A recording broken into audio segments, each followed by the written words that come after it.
How to block spam comments on Instagram. Hello guys, welcome back to my YouTube channel. I hope you all are doing good. In today's video, I'm going to show you how you can block spammy comments on Instagram. So let's get into it. First of all, what you need to do is you have to open your Instagram account on your mobile. You can do the same process on your web if you are using the web Instagram, but I'm showing you the mobile version. So after that, what you need to do is when you got into your Instagram, here you can see a picture on the bottom. You on the extreme left, you can see an icon for your own profile. Just click on that and your profile is going to open up. Now what you need to do is basically you need to click on these three lines on the top right corner of the screen. Click on that and you're going to see this short menu. When you see this, what you're going to do is just click on the settings. When you open settings, here you can see you have a couple of options that you need to basically get into the further settings for. So from these options, what I need you to do is basically I need you to click on this privacy.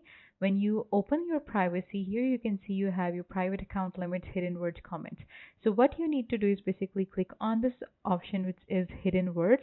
When you open that, here you can see that you have an option to hide the comments that may be offensive, will be hidden in a separate section of your posts, reels, lives, and IGTV. So here you can see you can hide the comments that are known to be offensive.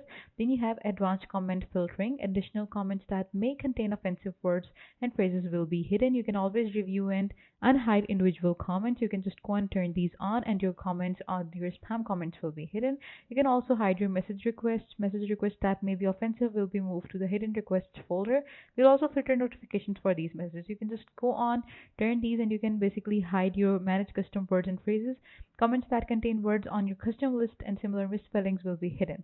So if you want to have any custom words and you want to have any custom list for yourself that you want to hide, you can just go and turn this on and you're good to go.